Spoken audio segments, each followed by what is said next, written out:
أولينا. Assalamu alaikum, my friends. We will learn today how to perform Salat, the Islamic ritual prayer, after doing my wudu, ablutions, and putting on new clothes. I stand face the Qibla, the direction of the Kaaba. I make niyyah, intention in my heart for the prayer I want to pray.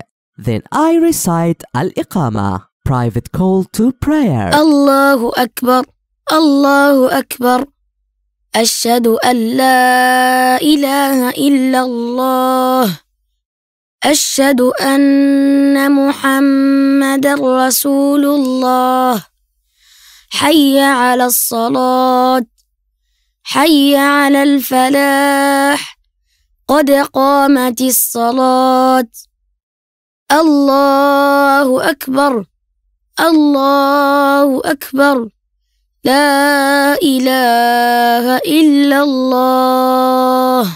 I raise my hands to my ears and say, الله أكبر. This means Allah is the greatest.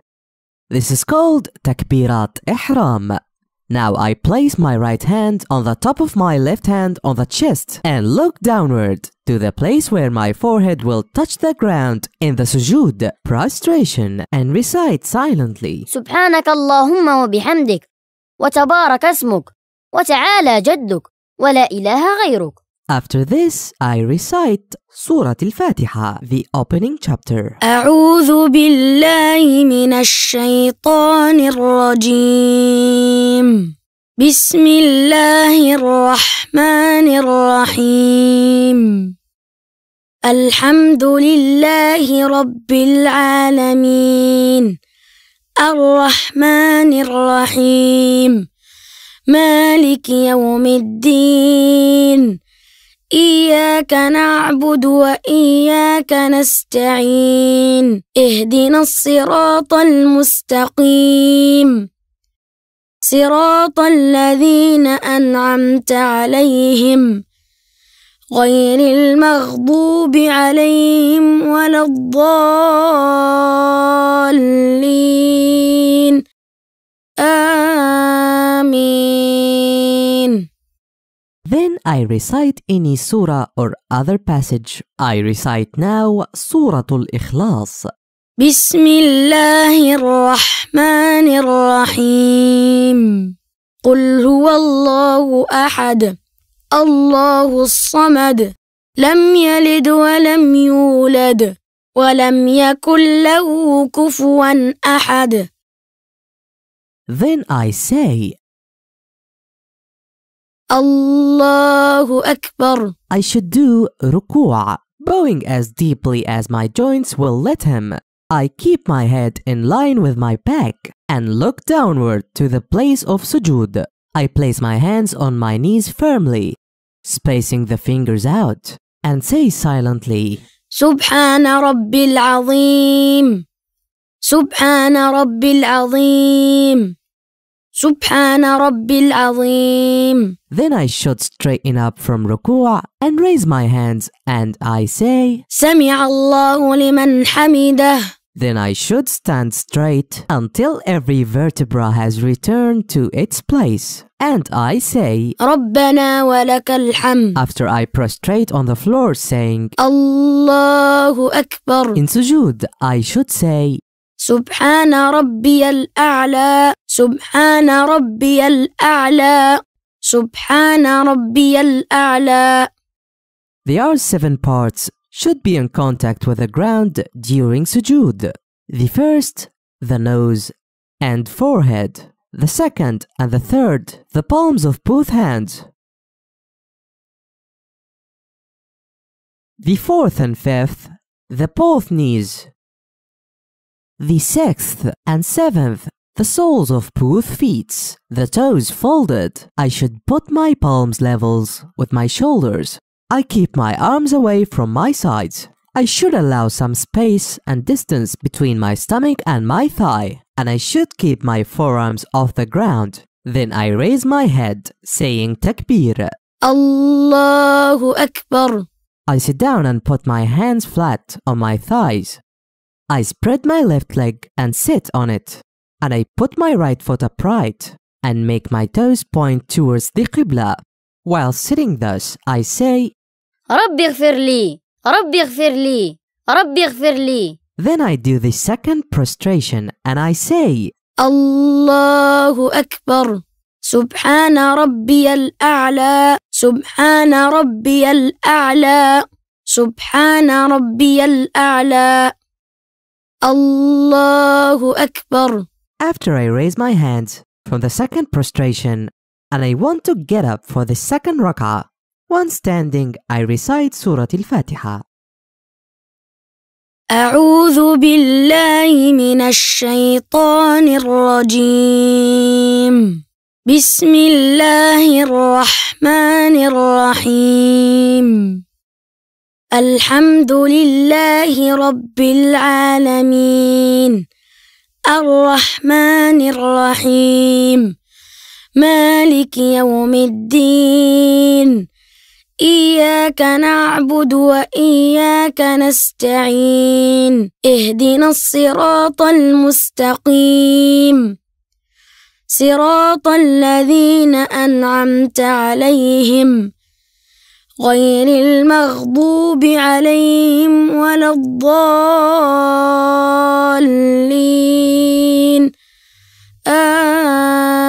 آمين. Then I recite any surah or other passage. I recite now Surah An-Nas. بسم الله الرحمن الرحيم. قل أعوذ برب الناس ملك الناس إله الناس من شر الوسواس الخناس الذي يوسوس في صدور الناس من الجنة والناس.